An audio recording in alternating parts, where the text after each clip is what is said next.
우리가 이 다윗의 삶을 살펴보면 이 파란만장했다라고 이렇게 할 수가 있습니다.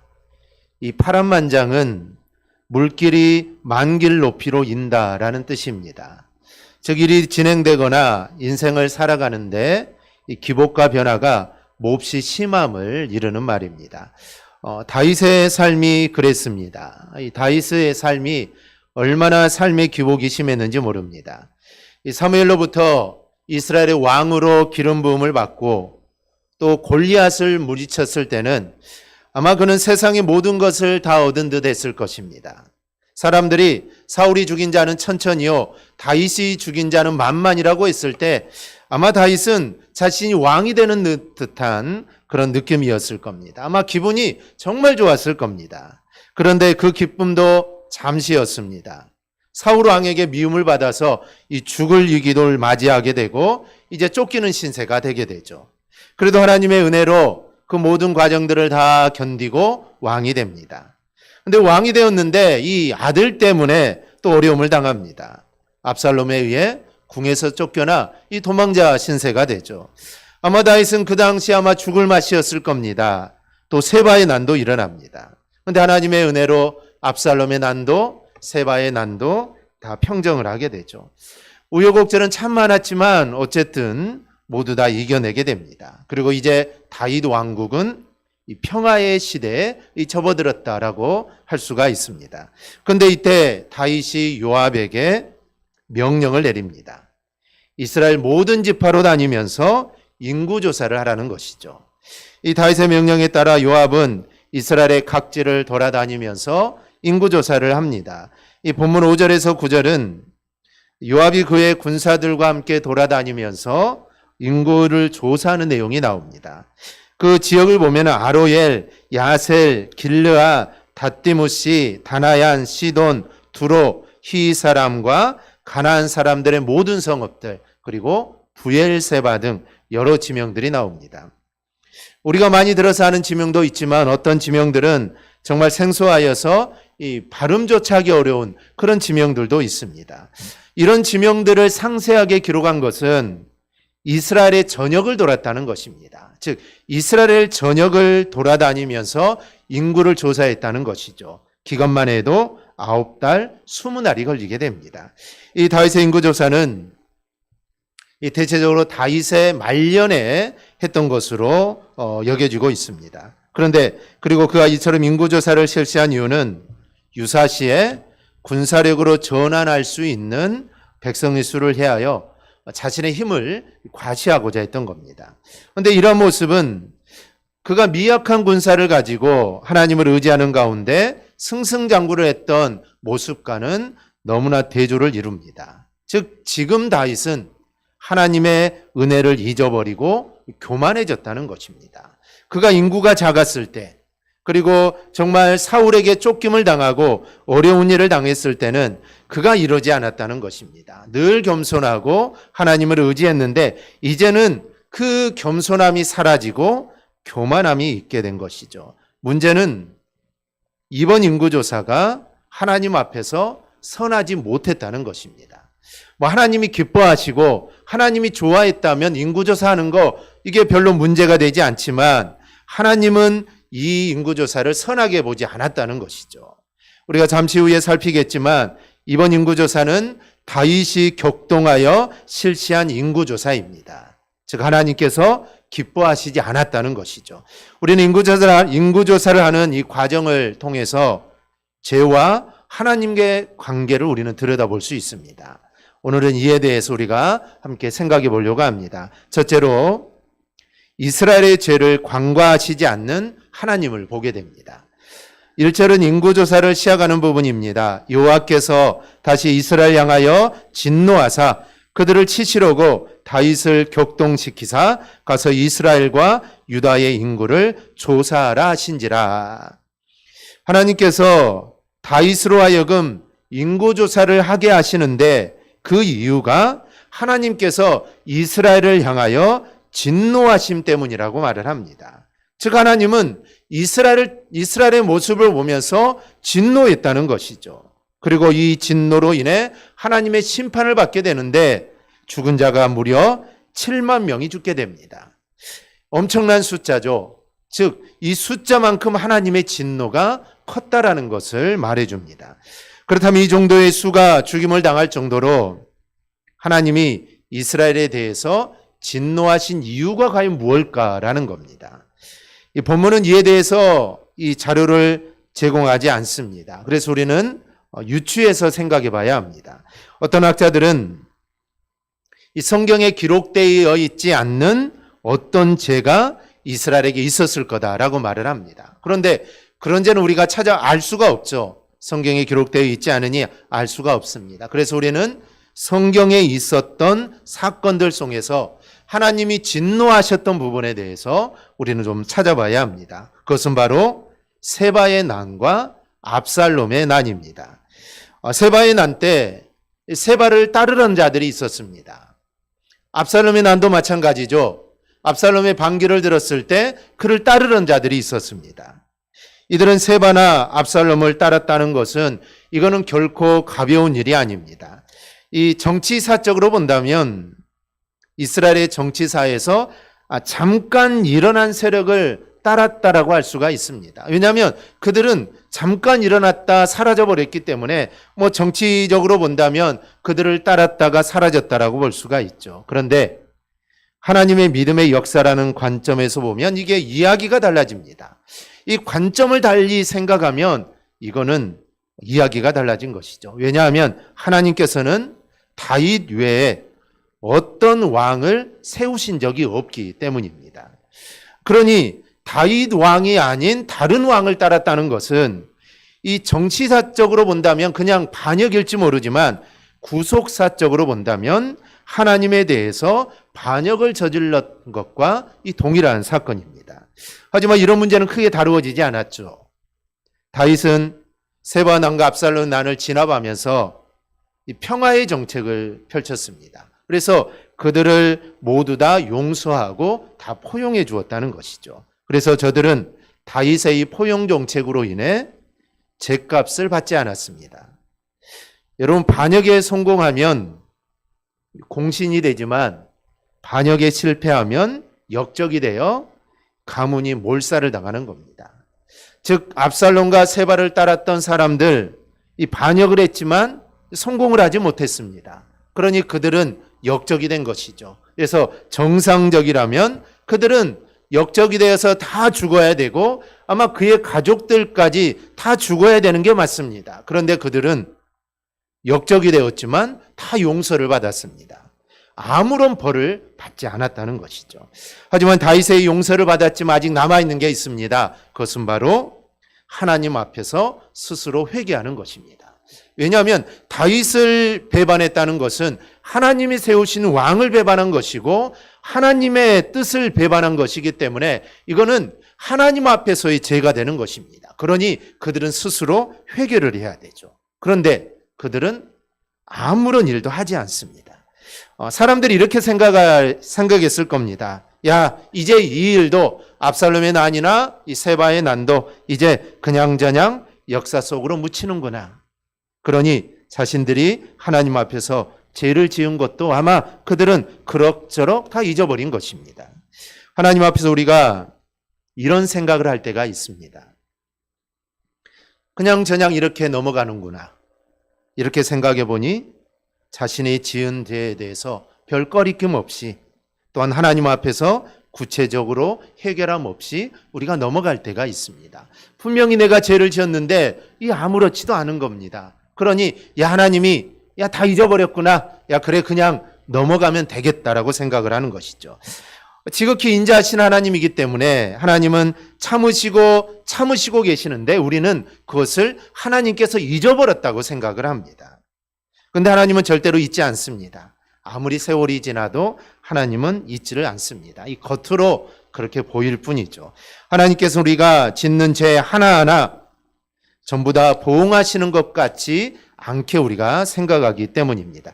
만약에 하나님께서 우리가 죄를 지을 때마다 한 번 죄를 지을 때마다 하나하나에 반응하신다면 아마는 우리는 이토록 평안함을 누릴 수 없을 겁니다. 아마 이 자리에 우리는 다 있을 수가 없겠죠. 아마 우리는 이 세상 사람이 다 아닐 것입니다. 그런데 우리는 이러한 착각 속에서 절대로 살아가서는 안 됩니다. 오늘 본문이 이것을 우리에게 이야기해 주는 것입니다. 단순히 다윗이 인구조사를 했다라는 것이 아니라 이 사건을 통하여 하나님은 잊지 않고 계신다는 겁니다.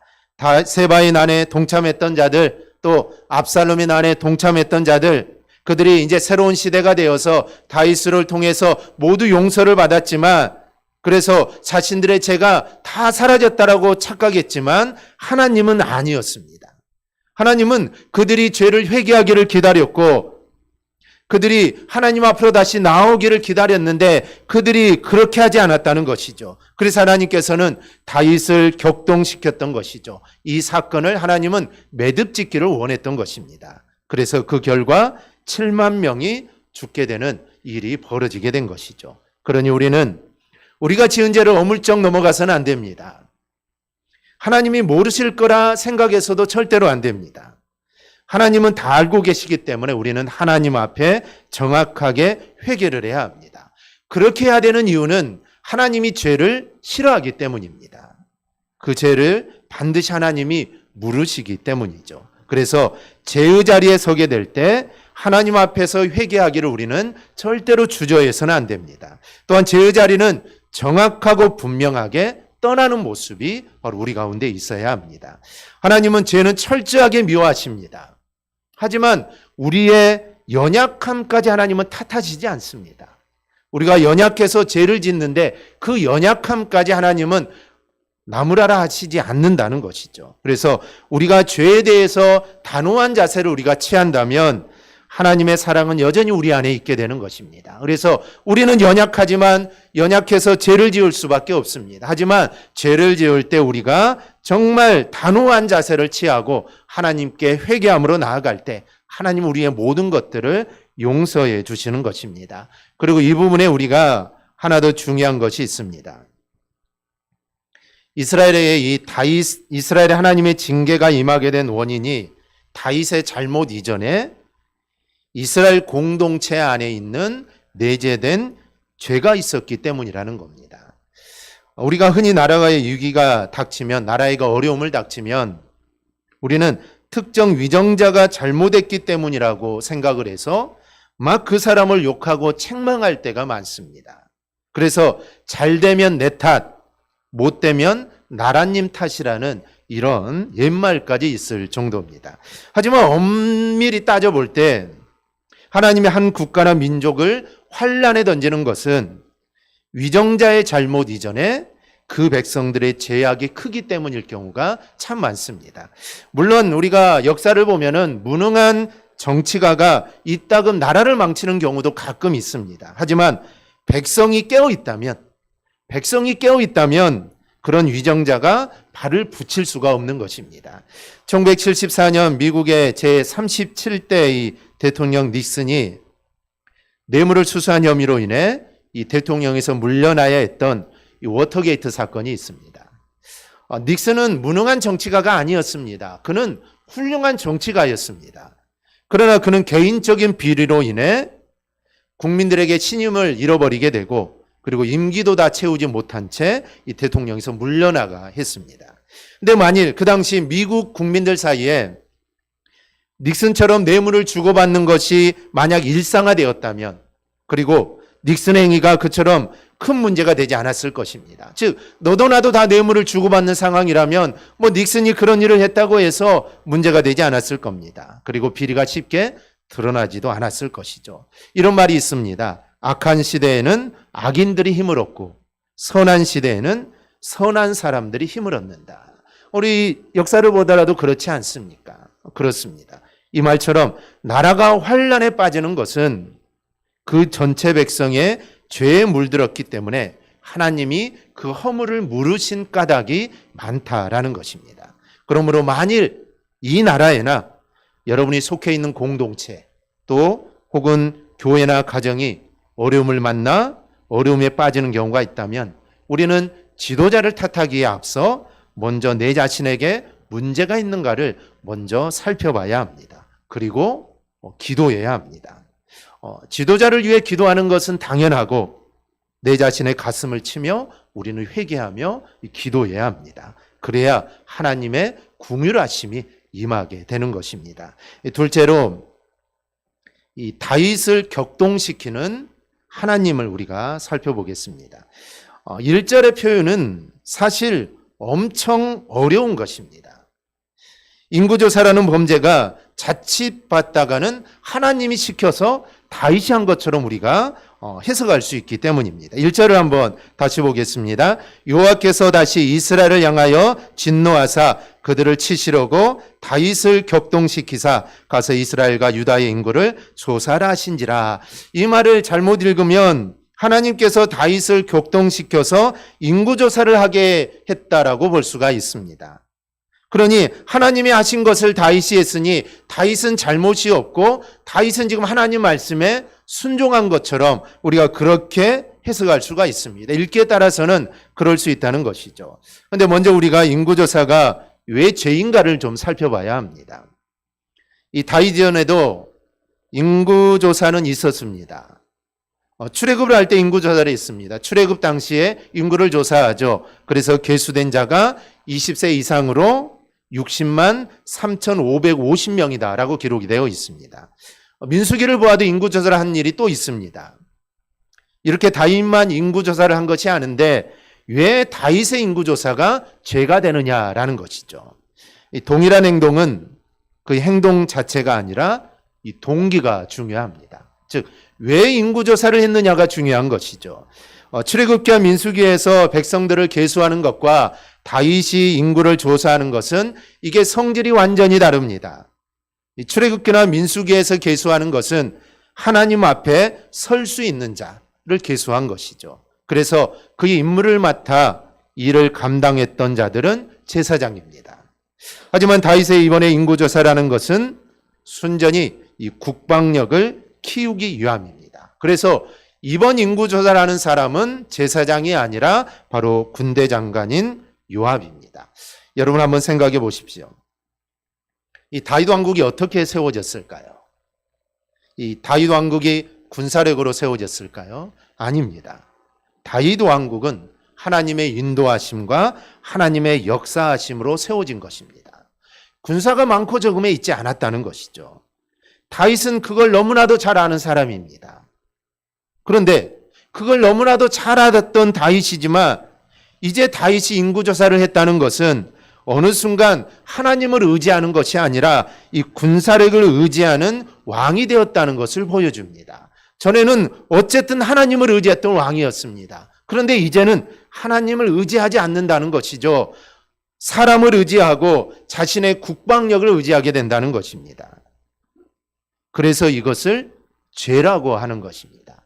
이런 입장에서 본다면 우리가 하나님을 늘 의지하며 살아야 되는데 우리가 하나님을 의지하지 않고 어느 순간 사람을 의지하고 어느 순간 어떤 힘을 의지한다는 것은 어찌 보면 하나님 입장에서는 우리가 지금 죄를 짓는 것과 똑같은 것입니다. 그래서 하나님을 의지하지 않고 살아가는 것 그 자체가 바로 죄가 되는 것입니다. 다윗이 인구조사를 한 것은 하나님을 의지하지 않는다는 것입니다. 그래서 그게 바로 죄가 되는 것입니다. 그런데 이것은 누구나 다 압니다. 우리도 알지 않습니까? 그래서 요압도 알고 있었습니다. 그래서 다윗이 인구를 조사해라고 했을 때 요압이 3절에서 이렇게 말하죠. 이 백성이 얼마든지 왕의 하나님 여호와께서 100배나 더하게 하사 내 주의 왕의 눈으로 보게 하시기를 원하나이다. 그런데 내 주 왕은 어찌하여 이런 일을 기뻐하시나이까? 요압은 이게 하나님 앞에서 선하지 않는다는 것을 알았습니다. 그래서 다윗을 만류하죠. 안 하면 좋겠다는 것입니다. 이거는 하나님 앞에 죄라는 것이죠. 그런데 다윗은 요압과 사령관들을 더 재촉합니다. 빨리 하라는 것이죠. 그래서 요압은 군사들을 이끌고 9달에 걸쳐서 인구조사를 하게 됩니다. 9달이라는 것은 어찌 보면 하나님이 다윗에게 회개의 기회를 주신 기간입니다. 하나님께서 사울에게도 기회를 주지 않았습니까? 회개하라, 직접적으로 회개하라고는 하지 않았지만 많은 사건들을 통해 하나님은 사울에게 계속해서 기회를 주었듯이 지금 하나님은 다윗에게 기회를 주고 계신 겁니다. 즉 9달이라는 이 기회가 생긴 것이죠. 그런데 9달이 걸리는 동안 다윗은 돌이키지 않았습니다. 하나님의 사람이었지만 그도 방심하는 사이에 자기 고집을 주장하는 자가 되었다는 것이죠. 그것도 하나님이 기뻐하시지 않은 일을 무려 9달 동안 계속 동안 했던 것입니다. 하나님께 다윗에게 일을 하게 하셨다라는 이 부분을 우리가 생각해 보면 이에 본문은 이렇게 말하죠. 하나님께서 다윗을 격동시키셨다라고 합니다. 우리는 이 구절을 놓고 하나님께서 죄를 지을 마음을 갖게 하시는 것이 아닐까라는 의구심을 갖게 됩니다. 그런데 이거는 그렇지 않습니다. 이 격동시켰다라는 말은 그런 마음을 다윗이 이미 가지고 있었는데 그 마음을 격동시켰다는 것입니다.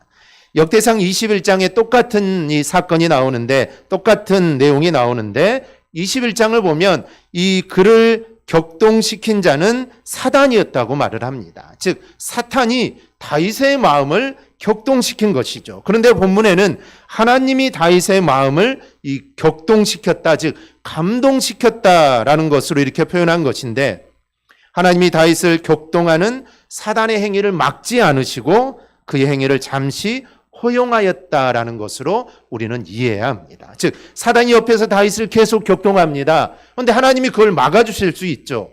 왜냐하면 모든 것들은 하나님의 손에서 이루어지기 때문입니다. 우리 욥기서를 봐도 그 일들이 나오지 않습니까? 그래서 하나님이 옆에서 다윗을 막아줄 수 있지만 하나님이 다윗을 막지 않았다는 것입니다. 막지 않고 그냥 내버려 두셨다라는 것이죠. 우리는 성경을 늘 전체적으로 이해할 줄 알아야 합니다.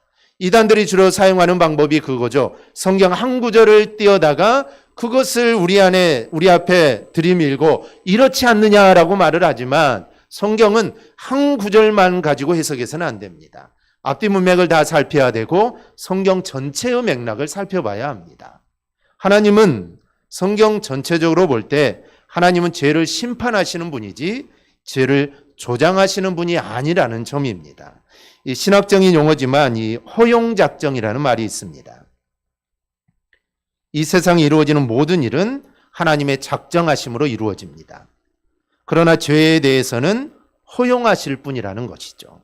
세상의 주인은 하나님이십니다. 그러니 세상에 일어난 모든 일은 하나님의 허락하에 이루어지는 것이죠. 죄나 죄인이 있는 것도 결국은 하나님의 허락하심 아래에서 있는 것입니다. 그런데 다윗은 어느덧 하나님은 쏙 빠져버리고 자신의 힘으로 나라를 이어갈 생각을 했던 것이죠. 지금까지 하나님께서 붙들어 주어서 여기까지 왔다는 것을 잊어버린 것입니다. 나를 견고하게 세울 생각을 하자 다윗은 어느 인간과 똑같이 군사력을 생각하게 된 것이죠. 나라가 강성해지기 위해서는 당연히 군사력이 필요합니다. 그래서 그걸 생각하게 된 것이죠. 그래서 하나님께서는 이런 마음을 가지고 있는 다윗의 그 마음을 격동시킨 겁니다. 그럼 인간의 마음에 정말 수도 없이 나쁜 마음, 죄 지을 마음이 생기는데 그럴 때마다 하나님이 그런 마음을 이길 수 있는 힘을 주셔야지 오히려 죄를 짓도록 마음을 격동시켜서 죄를 짓게 한다는데 하나님이 그렇게 하신 이유가 과연 무엇냐는 것입니다. 1절에 말씀하신 대로 범죄한 이스라엘 백성들을 심판하기 위함입니다. 다윗으로 죄짓게 하여 다윗에게 벌을 내리기 위함이 아닙니다. 물론 하나님은 때로 죄짓는 인간 그리고 당신의 백성을 그대로 죄짓도록 허용하실 때가 있습니다. 그런 경우는 아주 특별한 경우인데 그렇게 함으로써 자신이 죄인이라는 것을 깨닫게 하기 위함입니다. 만약에 죄를 고집하는 나를 하나님께서 허용하셨다면 어떻게 될까요? 우리는 죄를 짓게 될 것이고 죄 가운데 설 수밖에 없습니다. 그런데 하나님은 그런 죄 가운데 내가 빠지지 않도록 나를 늘 지켜주는 것이니 우리는 감사하지 않을 수 없습니다. 그런데 이 감사는 그냥 감사가 아닙니다. 나도 저런 죄를 지을 수 있겠구나. 야, 나도 저런 죄를 지을 수 있는 인간인데 하나님이 나를 지켜주었구나. 그래서 우리가 가슴을 쓸어내리면서 하나님께 감사를 드려야 합니다. 우리가 어떤 일을 당할 때 가슴을 쓸어내리는 일이 있지 않습니까? 내가 저 일을 당했으면 어땠을까? 가슴이 철렁 내려앉는 일들이 있지 않습니까? 우리의 감사는 바로 그래야 합니다.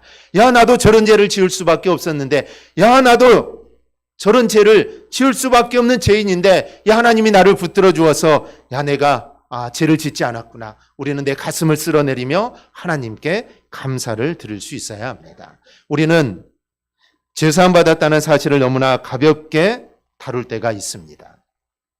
믿으면 모든 죄를 사함 받는다고 하기 때문에 우리가 너무 값싸게 이야기합니다. 하나님의 진노가 내리지 않으면 용서받았다라고 또 착각할 때도 참 많습니다.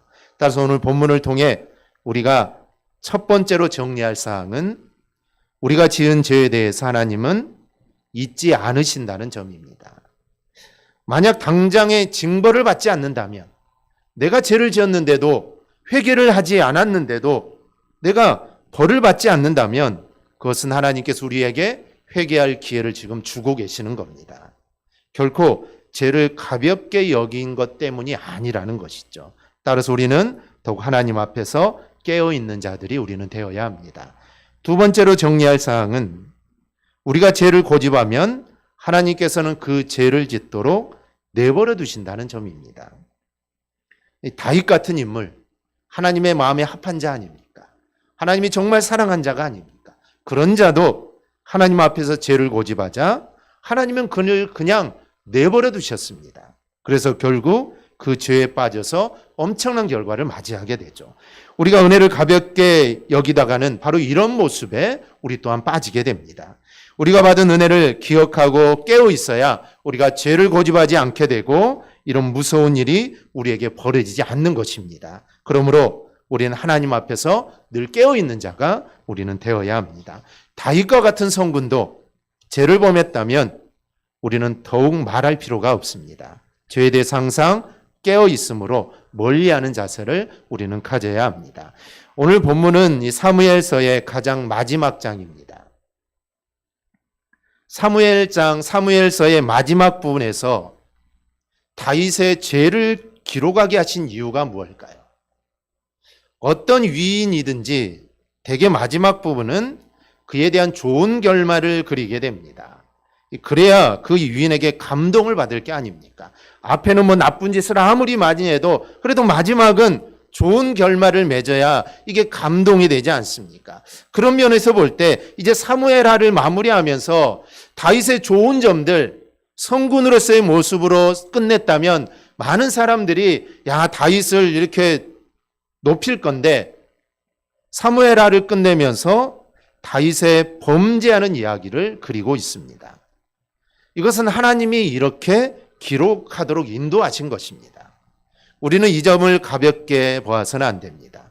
이제 남은 2시간에도 우리가 사무엘하 24장을 살피겠지만 다윗과 같은 인물도 죄에 빠진다는 것을 굳이 사무엘 마지막에 기록한 것은 우리 인생을 돌아보라는 메시지입니다. 고린도전서 10장 12절입니다. 그런즉 선줄로 생각하는 자는 넘어질까 조심하라. 우리는 항상 선줄로 생각할 때 늘 넘어질까 조심해야 합니다. 그래야 넘어지지 않게 되는 것이죠. 만약에 다윗이 오늘 이야기가 다윗의 말년쯤에 마지막 때 있었던 이야기로 하는데 만약에 다윗이 선줄로 생각하는 자는 넘어질까 조심하라라는 이 하나님의 말씀을 잊지 않았다면 그는 넘어지지 않았을 겁니다. 이 죄를 범하지 않았겠죠. 그러니 우리 모두도 오늘 다윗의 모습을 우리 교훈 삼아 우리는 잘 될 때 더욱더 조심하고 하나님을 의지하는 자들이 되어야 합니다. 우리는 잘 될 때 넘어지기가 참 쉽습니다. 안 될 때 어려움을 당할 때는 하나님을 붙잡지만 조금 일이 풀어지고 잘 될 때는 우리가 내 자신을 늘 생각하기 때문에 우리는 넘어질 수밖에 없다라는 것이죠. 그럴 때 우리가 죄 가운데 거하게 되고 하나님을 떠나게 되는 일들까지 우리에게 발생하게 됩니다. 그러니 우리는 오늘 모습을 이 다윗의 모습 이제 마무리하면서 다윗의 이러한 죄된 모습을 하나님이 우리에게 보여준 그 모습을 생각하면서 우리도 더욱더 조심하고 잘 될 때 조심하고 더욱더 하나님을 의지하는 우리 성도들이 꼭 될 수 있기를 바랍니다. 바로 이런 은혜가 우리 안에 있기를 주님의 이름으로 축원합니다. 아멘. 기도하겠습니다.